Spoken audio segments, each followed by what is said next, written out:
হরগৌরী পাইস হোটেলের ভক্তদের জন্য দুঃখের খবর। জনপ্রিয় বাংলা ধারাবাহিক সিরিয়াল হরগৌরী পাইস হোটেলে আর দেখা যাবে না শঙ্করকে, অর্থাৎ জনপ্রিয় অভিনেতা রাহুল মজুমদারকে। অবাক হচ্ছেন তো?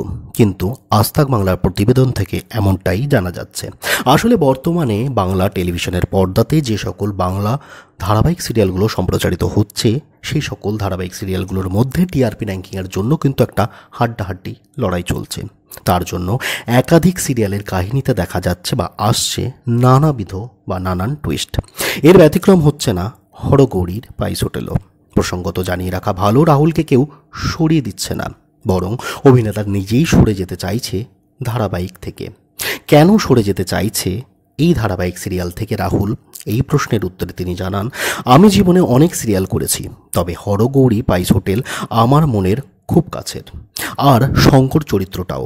তবে চিত্রনাট্যের স্বার্থেই 15 বছর এগিয়ে যাবে গল্প, আর এখনই আমি বয়স্ক বাবার চরিত্রে অভিনয় করতে চাই না, জানিয়েছেন রাহুল মজুমদার, অর্থাৎ হরগৌরী পাইস হোটেলের শঙ্কর।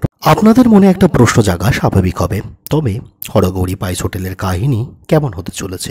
আসলে আসন্ন দিনে শঙ্কর এবং ঐশানীর মেয়ে ধৃতিকে কেন্দ্র করে গল্পের সম্প্রসারণ হতে চলেছে আগামী দিনগুলোতে। শঙ্করের বয়স্ক বাবা চরিত্রে অভিনয় না করতে চাইবার সিদ্ধান্তকে সম্মান জানিয়েছে প্রযোজক সংস্থা। এমনটাও শোনা যাচ্ছে শঙ্কর এবং ঐশানীর চরিত্রের মৃত্যুও হতে পারে কাহিনীর স্বার্থে। বড় ধৃতির চরিত্রে কাকে দেখতে পাওয়া যাবে? এবার আপনাদের মনে একটা প্রশ্ন আসতে পারে। আপনাদেরকে জানিয়ে রাখি, বড় ধৃতির চরিত্রতেও শুভস্মিতা মুখোপাধ্যায়কেই আপনারা দেখতে পারবেন, অর্থাৎ যাকে কিনা আপনারা ঐশানীর চরিত্রে দেখতে পাচ্ছেন হরগৌরীর পাইস হোটেলে। তবে তার বিপরীতে কাকে দেখা যাবে সেটা এখনও জানা যায়নি। টেলিভিশনের পর্দাতে বয়স্ক বাবার অভিনয় করতে না চাইলেও শঙ্কর, অর্থাৎ রাহুল মজুমদার, কিন্তু বাস্তবে বাবা হতে চলেছেন কিছুদিনের পরেই। তার স্ত্রী প্রীতি বিশ্বাস অভিনেত্রী, সন্তান সম্ভব। হরগৌরী পাইস হোটেল ধারাবাহিক সিরিয়ালটা থেকে শঙ্করের সরে যাওয়ার ব্যাপারটিকে আপনারা কেমনভাবে দেখছেন?